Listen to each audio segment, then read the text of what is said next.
You've successfully run a startup which is scaled up and created a digital therapeutics ecosystem. And you faced integration pains, you faced adoption pains. And I want to hear the narrative from private stakeholders' perspective on what these problems are in integrating with systems, and also in relation to adoption by patients in digital therapeutics. Absolutely, Kritika. Thanks for having me. Just maybe setting some context for us to as the statements that they're following. I founded a company in digital therapeutics. We scaled that to 250,000 lives that were prescribed by the digital therapeutic, and we faced a lot of scale challenges, as you can imagine, because it wasn't easy. And we did this across India, Spain, one country in South America, Singapore, and the Middle East. And it was actually one thing led to another, and it was in the Middle East that as we were scaling up, our scale up partner ended up acquiring us. So that's sort of why. So I'm here now in Dubai, and now the business is scaled to about 2.5 million lives. So just to give you a sense, and there were times when 40, 50 patients was really, really amazing in terms of scale, right? So I'll we faced all of these things, but to be honest, the first principle of designing around the consumer and designing around their pain points was honestly what made us win, because regulations don't catch up fast enough. But are you able to save costs for the system? If you're able to save costs for the healthcare system and you're able to prove that there is cost savings to be had, you will find that insurers, public payers, private payers rapidly adopt.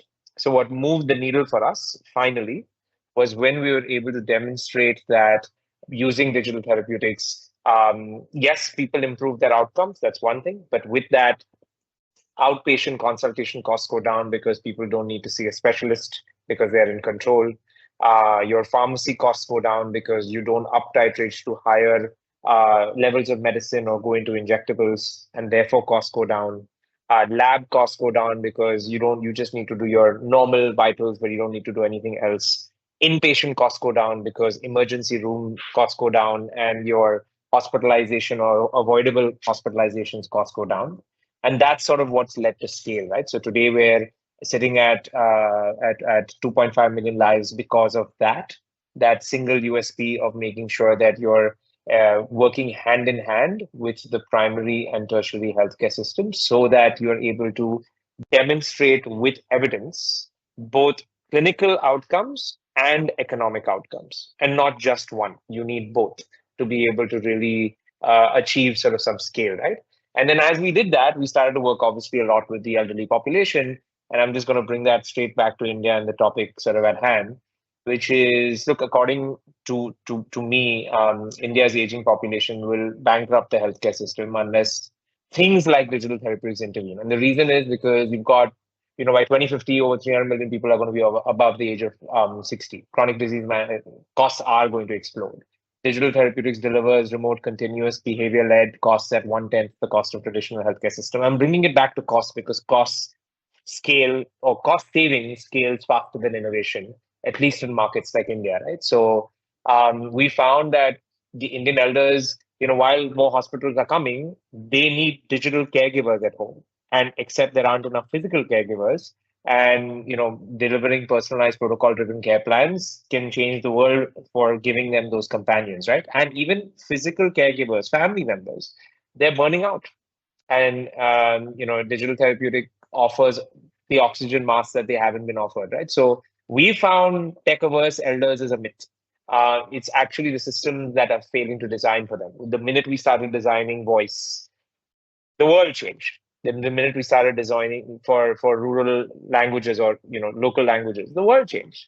The issue wasn't app adoption. The issue was we weren't going to voice, which is sort of where that population sort of needs us, right? So in general, we're sort of seeing that, especially with personalized agentic AI health agents, India has fewer than one geriatrician per 1 lakh elders. So agentic AI, we're seeing proactive 24/7 digital caregivers. They adjust routines, they nudge healthy behaviors, they detect subtle health shifts. They over a period of time, they know the elder better than their children do because they're nuanced, they're listening, they're able to understand, they're emotionally intelligent, they're contextually aware, they're a therapeutic ally. And we're able to do so much more because of that. So where drug titration, yes, go for the regulatory approval. Yes, wait for the clinical trial. Yes, get all of those things in place. But there's so much on elderly care which doesn't have to go into a prescription where you can start. And we have yet to see, I have yet to see as an operator, any scale happen if I waited for regulations to catch up or waited for a clinical trial or waited for a CE mark, right? What's happened is don't go into the realm of being a class 2 medical device in the EU, for example, for us, but offer the consumer side, learn, scale, get product market fit, grow, iterate, get a lot of data, parallelly run your track of running the clinical trials and getting the regulatory approval.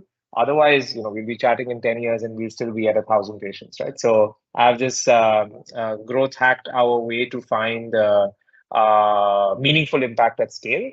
And then when you work hand in hand with a clinician, it's magic. So today, we're really fortunate that we're deeply integrated into one of the largest providers here, and the prescriber is prescribing the product, and then we have the entire workflow. But couldn't have happened if we didn't learn through data, and that data learning wouldn't have happened if we had sort of always gone, with the regulator, gone through the clinical trials versus also staying on the consumer side and being able to impact in non-pharmacological areas. So that's our version of learning so far. Right. I think that says a lot in relation to regulatory pathways and how slow they are, unfortunately.